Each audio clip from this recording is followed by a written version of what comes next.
여러분, 휴머니즘, 인간중심, 인본주의 좋아하십니까? 왠지 말만 들어도 좀 따뜻해지는 것 같은 느낌이 들죠. 네, 제가 20년도 넘은 얘기예요. 학교를 다니고 있을 때 교수님이 그런 말씀을 하셨어요. 신본주의 다음으로 고상한 것이 인본주의다. 그런데 제가 그 말을 들었을 때 굉장히 속에서 거북함이 밀려왔습니다. 교수님의 논리는 알겠는데 신본주의 다음으로 구상한 것이 인본주의라는 말에 제가 굉장히 논리적으로 반박은 못하면서 거부감이 들었어요. 자, 오늘은 저와 함께 인본주의의 단면을 살펴보도록 하겠습니다. 이 인간중심, 휴머니즘, 인본주의에 인권이 있을까요? 휴머니즘을 따르다 보면 인권이 신장되는 결과를 가져올 수 있을까요? 역사를 보면 답이 나옵니다. 이제부터 제가 인본주의 그렇게 이야기하면 휴머니즘, 인간 중심을 얘기하는 거구나 그렇게 생각하시면 돼요. 자, 인본주의의 대전제는 진화론입니다. 인간은 창조주 없이 물질 세계에서 자연이 빚어낸 시간과 우연의 산물이라는 것이죠. 그러니까 진화론에서 가장 중요한 것, 창조주의 자리에 있는 것은 바로 자연 그 자체입니다. 자연 선택이 그들의 주장처럼 우연의 무한한 반복일지라도요. 진화론자들은 자연을 숭배합니다. 진화론은 대지모 사상의 아류니까요. 열매를 보면 그 나무가 어떤 나무인지 알 수 있겠죠? 인본주의, 자연을 숭배하는 대지모 사상의 뿌리를 둔 거대한 나무가 역사 속에서 어떤 열매를 맺었는지 살펴보도록 하겠습니다. 인본주의에서 나온 가지 중 하나는 우생학입니다. 우생학이 뭐죠? 유전적으로 좀 더 나은 인간을 만들겠다는 학문입니다. 우생학은 진화론에 기반한 지극히 인간 중심적인 인본주의적인 학문이에요. 우생학이 역사 속에서 어떤 열매를 맺었습니까? 여러분 잘 아시다시피 독일 전 국민이 우생학에 세뇌되어서 좀비처럼 유대인 600만 명을 사냥하느라 뛰어다녔습니다. 우생학에 세뇌당한 독일인들에게 유대인은 진화, 즉 인류 발전의 적이라고 생각되었기 때문에 독일인들은 유대인을 죽이고 그들의 신체를 가지고 비누, 배기속 등을 만들어서 사용하는데 불편함이 없었습니다. 사상이 무서운 게요. 사상이 강하면, 신념이 강하면 감정과 하나님이 주신 기본적인 양심의 소리가 들리지 않아요. 그래서 누군가에게 사상을 심어주는 것, 세뇌를 시키는 것은 무서운 것입니다. 히틀러는 굉장히 뛰어난 연설가였죠. 그는 뛰어난 웅변으로 독일인들의 양심을 마비시켰습니다. 인본주의가 우생학이라는 가지에서 제노사이드, 대량 살육의 열매를 맺었습니다. 열매를 보면 나무를 알 수 있다고 했죠. 자, 인본주의에서 나온 또 하나의 가지가 있습니다. 굉장히 거대한 가지고 열매도 많이 맺었습니다. 그 가지는 바로 공산주의입니다. 인본주의의 정점에 있는 것이 공산주의입니다. 공산주의는 인간 중심주의가 체계화되어서 나타난 강력한 구속력을 지닌 삶의 체계입니다. 체제화되어서 나타난 삶의 체계. 그것이 바로 공산주의죠.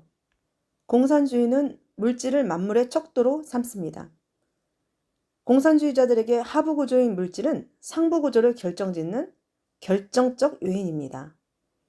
공산주의는 인간을 물질이라는 척도로 구분해서 나누었습니다. 그 구분에 의하면 공산주의에는 두 부류의 인간이 있습니다. 하나는 생산수단을 독점한 부자, 그리고 또 다른 한 계급은 가난한 노동자 계급입니다. 공산주의 이론은 굉장히 단순합니다. 심플하기 때문에 파급력이 컸겠죠.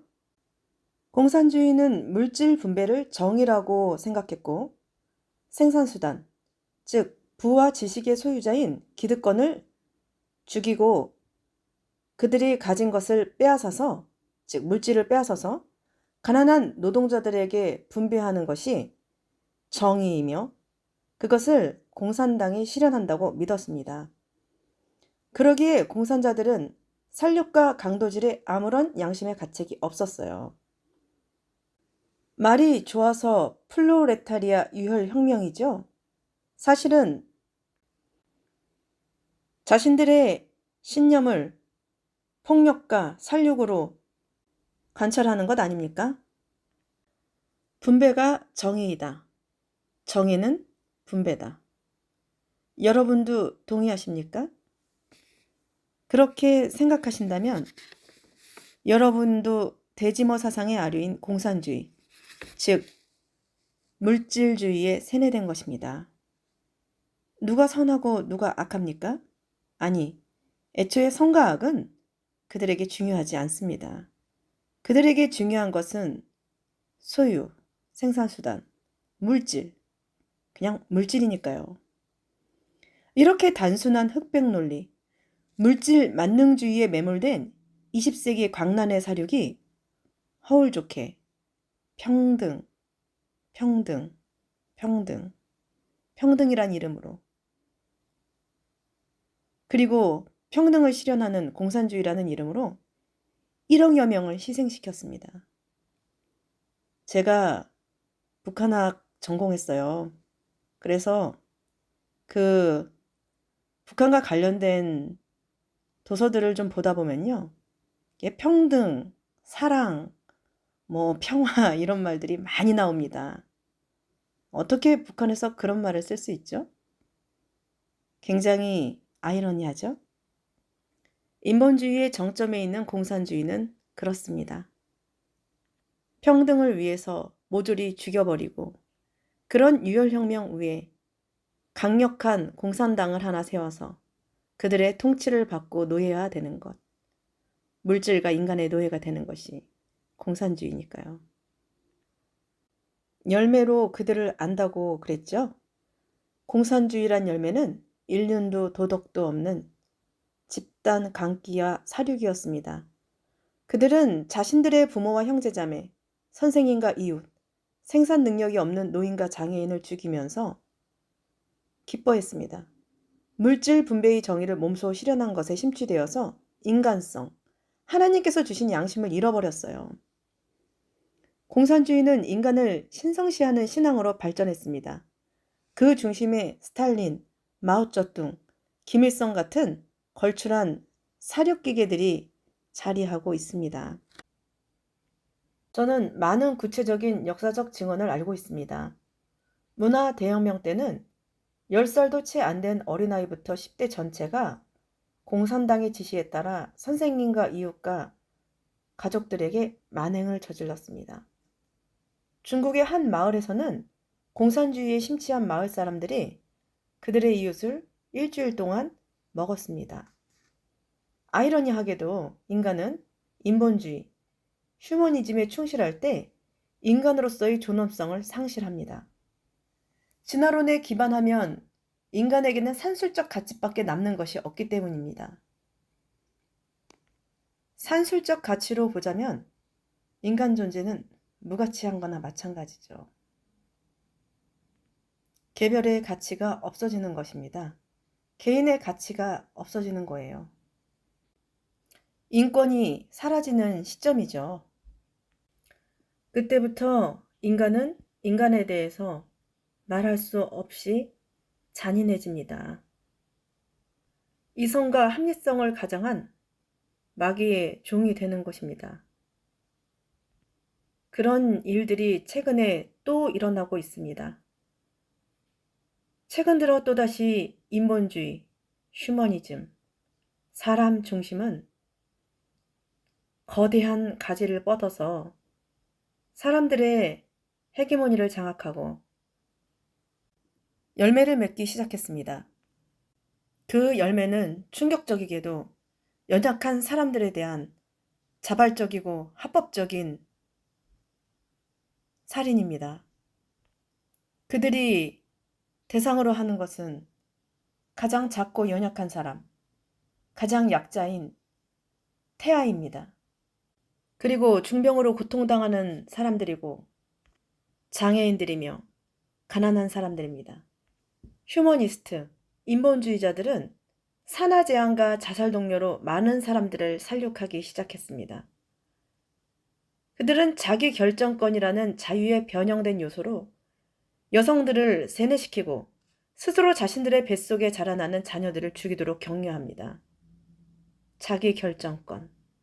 그것이 생명 결정권입니까? 인간을 산술적으로만 계산하는 인본주의자에게 뱃속의 태아는 티슈, 신체 조직의 일부에 지나지 않습니다. 미국의 부통령인 카말라 해리스는 출산 중인 여성의 몸에서 미처 다 나오지 못한 태아는 죽여도 괜찮다고 주장했습니다.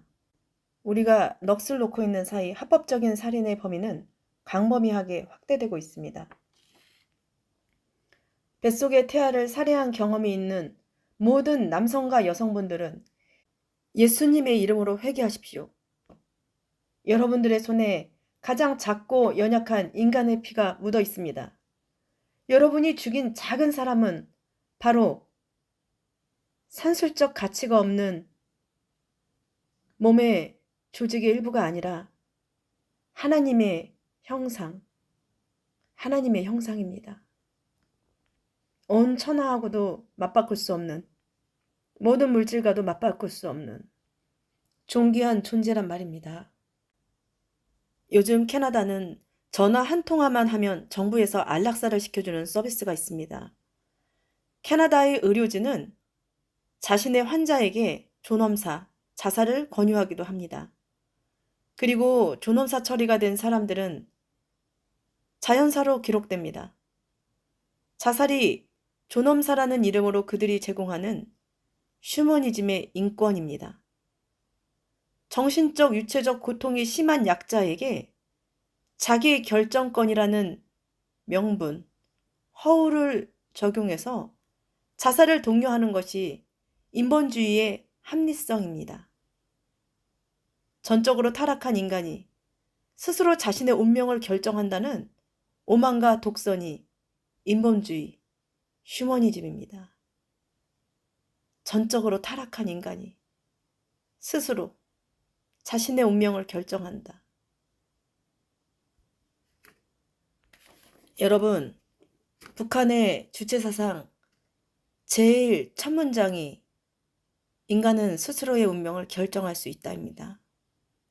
타락한 인간이 스스로의 운명을 결정하면 어떤 결과가 나옵니까?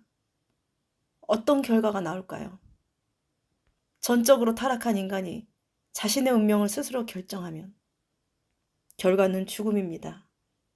죽음, 온통 죽음으로 귀결된단 말입니다. 인간이 스스로의 운명을 결정짓겠다는 인본주의적 사상의 기저에는 진화론이 있다고 했지요. 진화론자에게 인간은 진화의 과정 중에 있는 불완전한 산출물입니다. 그들은 인간을 하나님의 형상대로 창조된 완전한 완전체로 보지 않아요. 진화론자들에게 인간은 그저 생존을 위해서 더 진화되어야 하는, 버려져야 되는 요소를 잔뜩 안고 있는, 과정 중에 있는 불완전한 존재에 불과하단 말입니다. 그러니까 인본주의자들은 인간을 개조하려고 합니다. 자꾸 북한 얘기를 하게 되는데요. 북한의 교육론 중에 하나가 뭔지 아십니까? 인간 개조론. 네, 인간을 개조해야 되는 그런 존재로 보는 것입니다. 하지만 항상 예외가 있죠. 그들의 교육론은 일관적이지 않습니다. 인간 개조론을 주장하면서 또 한편으로는 김일성, 김정일, 김정은 그 김일성 일가를 신격화하면서 종자론을 주장하니까요. 그들은 종자가 다르다고 합니다. 뛰어난 지도자의 자질을 가졌다고 찬양하죠. 나머지 인간은 그들에게 복종하게 하기 위해서 다 개조되어야 되는 불완전한 존재들이라고 못 봤고요. 그것이 바로 인본주의입니다. 혁명의 수뇌부인 공산당은 도덕적입니까? 그래서 중국이나 북한이나 공산주의 국가들은 부정과 부패가 그렇게 공공연합니까? 그게 바로 인본주의의 귀결입니다. 인간은 전적으로 타락했으니까요. 요즘 과학자들은 인간이 스스로를 진화시켜야 생존할 수 있다고 생각합니다. 그들은 인간을 기계와 결합시켜 휴머노이드로 만들려고 합니다. 그 중에 하나가 뉴럴링크죠. 인간의 뇌에 칩을 심어서 인간을 휴머노이드화 한다는 것입니다. 게다가 인간의 유전자까지 손을 대려는 시도들이 계속해서 있습니다. 이미 쥐, 원숭이, 돼지 등의 동물에 인간의 유전자를 결합시킨 배아 실험을 공식적으로 여러 번 진행했었습니다. 생명윤리 때문에 공개적으로 지지되지는 못하지만 가치가 함몰되어 가는 세상에서 앞으로 우리가 마주할 것들은 상상 이상의 존재들이 될 수도 있습니다. 인본주의, 휴머니즘, 진화론에 매설된 사람들은 스스로 삶의 가치, 인간 자체에서 가치를 찾을 수가 없어요. 어차피 자연이 빚어내고 있는 우연의 산물 중 하나가 인간이라고 믿으니까요. 산술적 가치로 치자면 인간은, 그 중에서도 약자들은 그저 자연이나 사회에 불필요한 존재들이겠죠. 산술적 합리성에 삼켜진 인간에게 자비지심이란 없습니다. 인구 감축론은 인본주의에서 나오는 것입니다. 결론입니다. 역사가 보여주는 인본주의의 열매는 제노사이드, 대량 살육입니다. 인간이 하나님 형상으로 창조되었다는 사실은 우리 인간을 가장 인간답게 살아가도록 해줍니다. 인간은 그 자체로 하나님의 창조의 영광이며 하나님의 형상을 따라 지음받은 온전한 피조물입니다. 더 이상 손볼 곳이 없이 그 자체로 충분히 아름답고 존귀하다는 말입니다. 우리에게 손봐야 될 부분이 있다면 그것은 깨어진 하나님의 형상을 회복하는 것입니다. 예수 그리스도를 통해서요. 말씀을 읽고 이야기를 마치려고 합니다. 에베소서 2장 말씀입니다. 너희의 허물과 죄로 죽었던 너희를 살리셨도다. 그때에 너희가 그 가운데서 행하여 이 세상 풍속을 쫓고 공중의 권세 잡은 자를 따랐으니 곧 지금 불순종의 아들들 가운데서 역사하는 영이라.